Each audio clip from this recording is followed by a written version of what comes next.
Hi everybody, here's Krystian from Teamworkcast. And this is Putty from Teamworkcast. And this is Netrunner with Teamworkcast. This is the 25th of October, and this is a game night tournament in Hiveworld. I am on the right, I am Krystian, and this is NBN making news that I'm playing. On the left we have a person called Peter Pan. Peter Pan is flying without a net. At least that's his nickname. And a local Netrunner player that doesn't have too much opportunity to play, you know, in person. He's more of an octagon player, and it was kind of like an exceptional thing that he made it to this tournament, which I'm really glad about.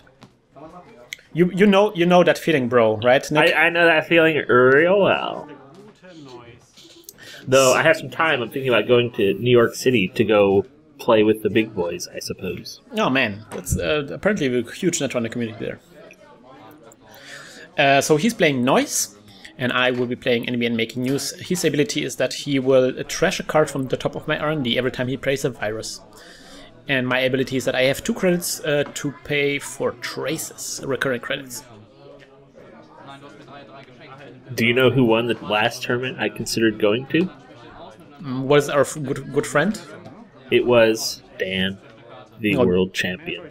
Oh, well. I think after I won a world championship, I would take a little bit of time off. Visit the world, see what you missed over the past few years. Just kidding, just kidding. Lol. Alright, so I begin my turn as NBN with 2 eyes in front of HQ and R&D Nick. What's an R&D Nick? Oh, that's something like an up dog, Nick. What? An up dog, Nick. Oh, there we go. The card helped a lot against gear, and maybe this helps this time around. It's a manhunt. So, a hunt for men. I'm hunting Peter Pan here. So this is a current, and it gets trashed when he plays his own current or scores agenda. And Peter Pan only hunts for boys. The first run, after the first successful run each turn, I'm doing a trace and give him attack if it's successful. Meanwhile, Peter Pan gets all his stuff. So he gets a Grimoire, he gets a cache, and he gets a Wild Slide. Good old-fashioned Noise deck. You know, I remember when I hated seeing Noise hit the table. Now it's sort of like, whoa. Noise. One step away from Wizard. Wizard, I think, will come back. There's so much trashable things these days. And of course, there's going to be a big box coming up, Nick, with all this delicious Shaper toys. Not Anarch's toys.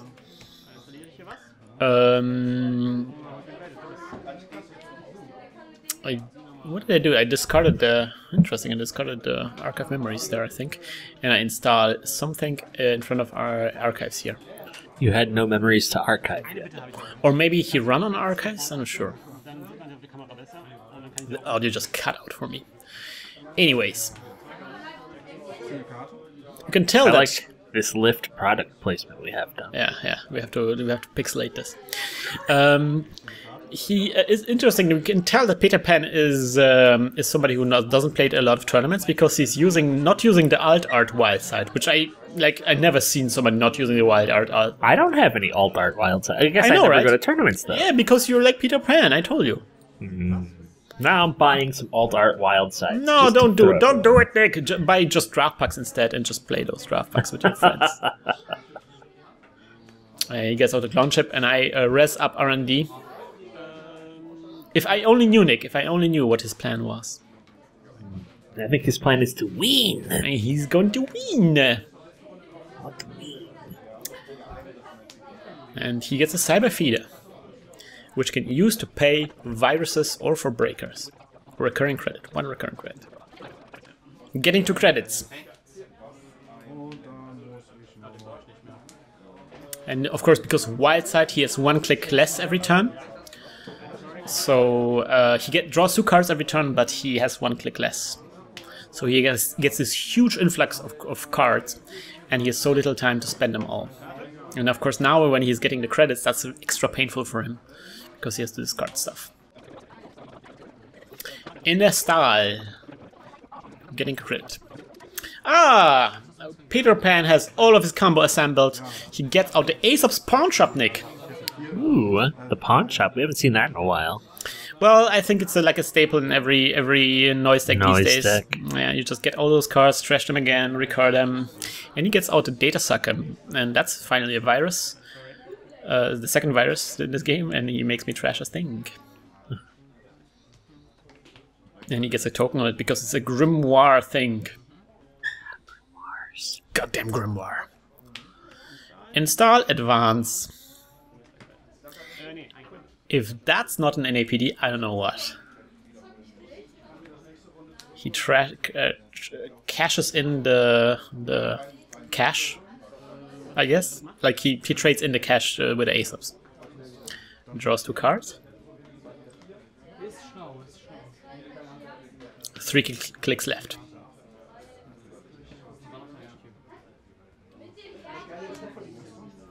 And that is a Djinn. So he can host viruses on here, and he can pay a credit and click to find a virus. And he puts a hemorrhage on it. The hemorrhage gets virus tokens every time he does a run, and then he can use 2 tokens to make me trash a card from the top of our knee.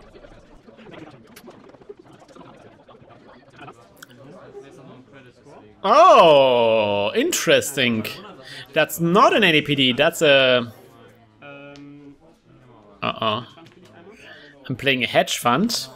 Then I'm advancing it once and scoring it. That's a breaking news. He gets 2 tags for the end, until the end of this turn, and I'm trashing Aesop's pawn shop. Oh man! Bam! Rude! Rude! Bam! Rude! That's something I can do while the runner is tag. I can use 2 credits, and 1 click to trash his resources. Noise had wandered off to the store to get some diesel, and then he comes back and he's like, "Where'd my pawn shop go?" And yeah, the shop is just gone. It has been replaced by a McDonald's, by an NBN. Sponsored McDonald's. He gets out a Gorman drip. Every time I click for a card or for a credit, there is a virus token that it gets, and then you can cash in those virus tokens for credits. He plays a lot of viruses, really weird viruses, which I don't really see that often in those noise decks. This is what happens when you play on Octagon. You build decks around what you're playing on Octagon instead of what you're playing in person. Yeah, so it's weird. Like Gorman Drip and Hemorrhage is not something you see in those decks. It's really interesting to see that in IRL. IRL. The Hemorrhage is a fun time card. I wish that I would see more of, but it's one of those cards that you can only see in Anarchs because it's very, very like influence expensive to get it into other factions, and it's not as effective as something like Medium. So there's a Jackson Howard here, which I use to draw cards, and I install something else in front of my HQ. So far, Peter Pan has done 0 accesses to anything I did. I'm wondering if that's because of the manhunt I did, or if that's a part of a more... Pawn Shop back. Pawn Shop is back with Deja Vu. Vujade. Shadow Pico.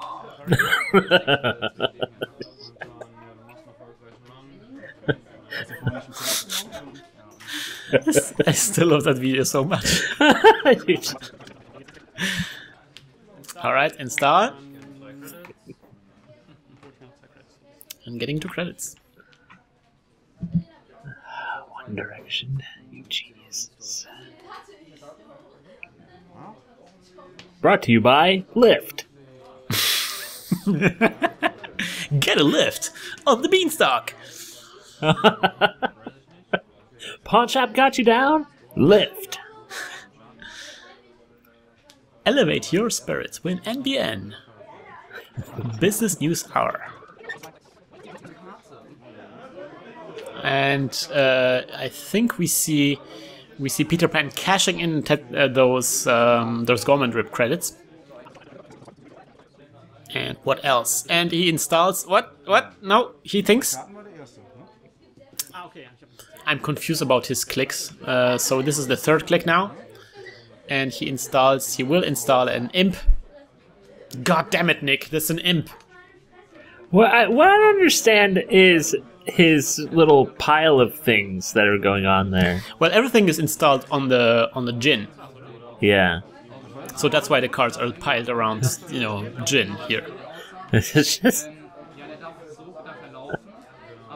One more click. I'm very nervous about the amount of clicks he has.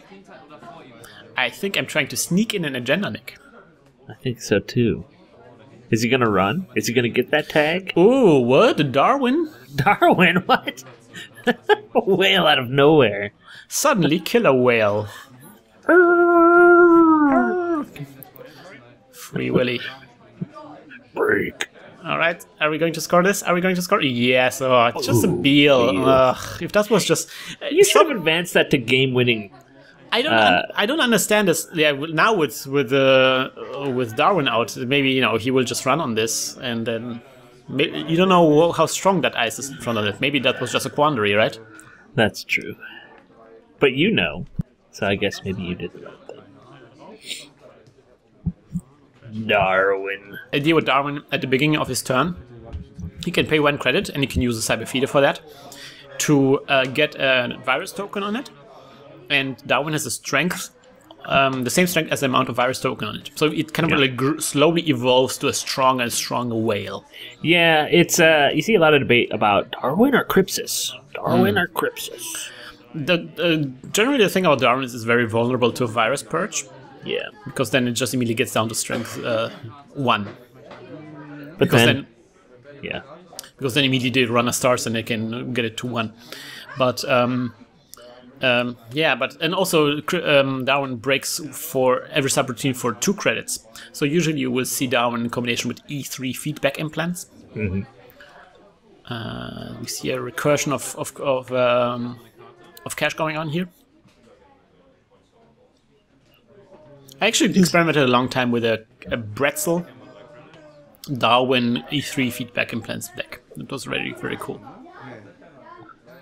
Thumbs up, letting us know everything's good. Yeah. Peter Pan is doing well. In the distance you hear a rooster.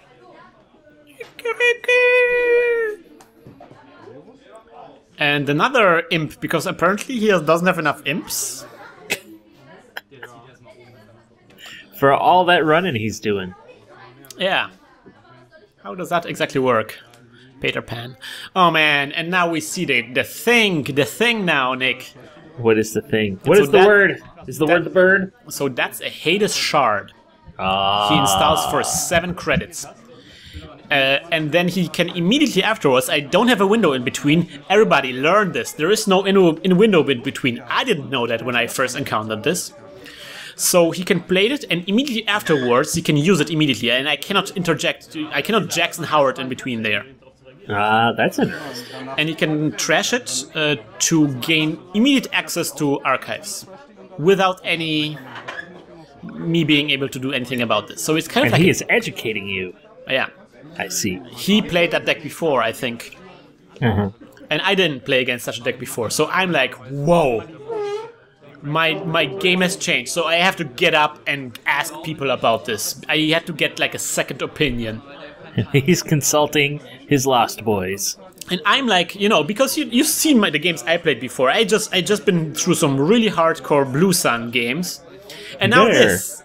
You have to be careful when playing Peter Pan. You may end up with no hand at all. Yeah. I'm being hooked. Alright, I'm done with my Peter Pan. It's okay, Wendy. I found my marbles. I wish I could do more Peter Pan references, but I can't. I never read that book. So yeah, he gets to see all of the cards he trashed there. Just giving it to him. And there is an Astro script. And a Beal, and there was also an NAPD, which he cannot score. Yeah.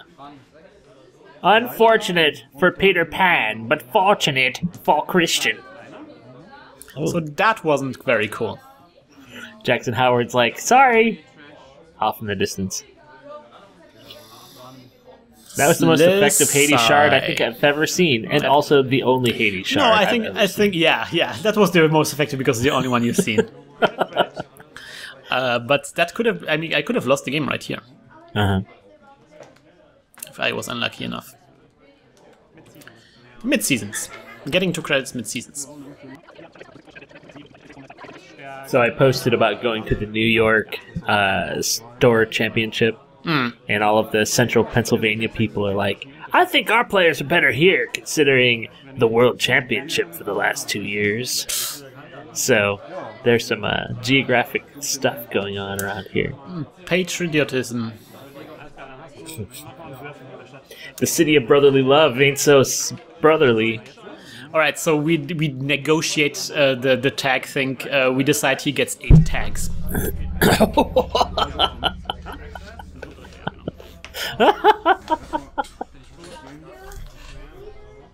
So explain how he got 8 tags. With mid-seasons.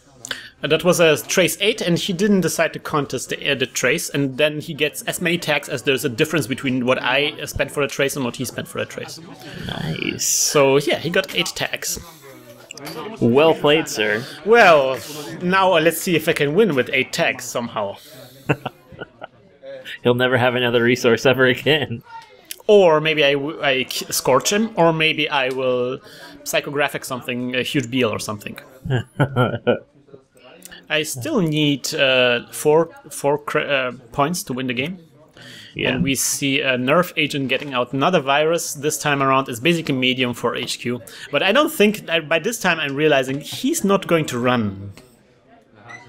All of those viruses he's playing is just cannon fodder for his ability. And maybe if his Darwin ever gets large enough, he maybe run once. Or if he sees like an opening there. But actually I'm not actually expecting him to run now. And we discuss, how exactly this works, but it works out, I guess. Alright. So I'm pretty entertained that while we're commenting on this game, America is in fact hacking North Korea's planet. How fitting. Real Netrunner in reality. Install psychographics. And we see astroscript. So I'm up to 5 points. And I have an astroscript token, which is really nice.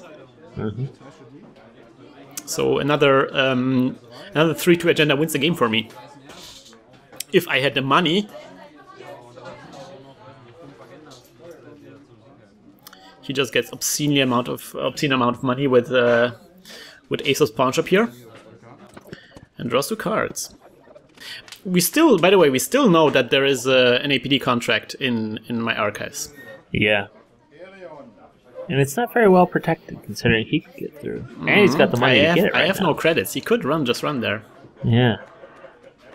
Come on, Peter Pan, fly on in. Swoop in, bro.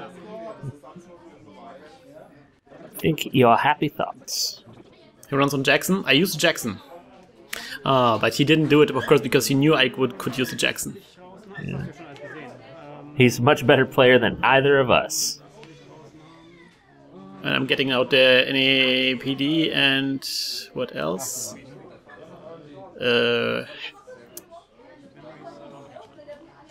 Just 2 money cards. Sweepspeak and a hedge fund.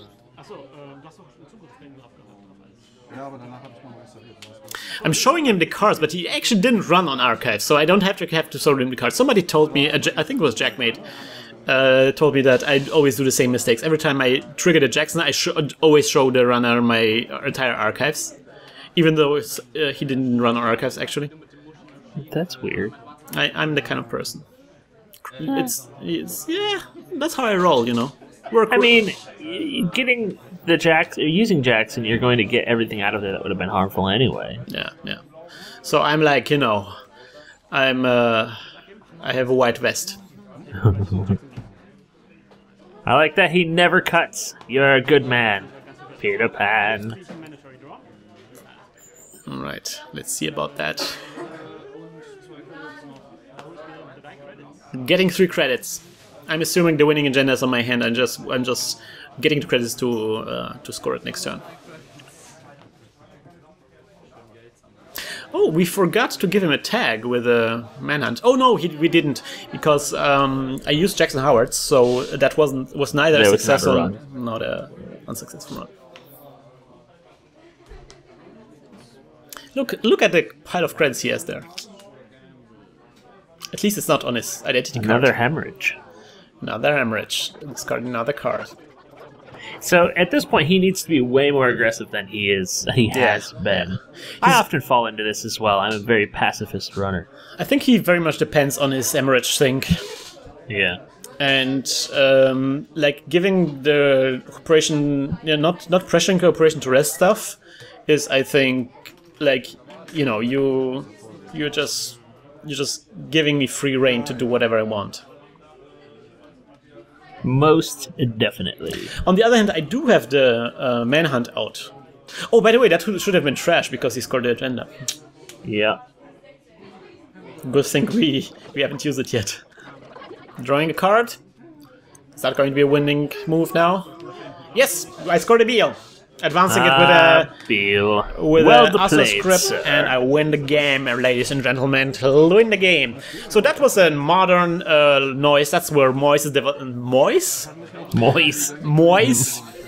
That's where Moise is developing into, which is kind of like a getting in a Hades shard. Very difficult because it requires one influence. Yeah. But it's great because it like nullifies the Jackson Howard. Finally, we have something that counters Jackson Howard, Nick. Yeah, but it costs way too much. Well, 7 credits, but you know, as Noise you have it. It's better than installing a Crypsis and doing stuff, you know. That's true, that's true. Alright, so we will come back. We will return with a second round from this, with a second game from this round against Peter Pan. And you should tune in next time when we do this. And what are we going to do now, Nick? Well, we're going to Hack the Planet, sponsored by Lyft Beverages. Hack the planet! Hack the planet! Sponsored by Lyft Beverages. Yeah. Shit on me.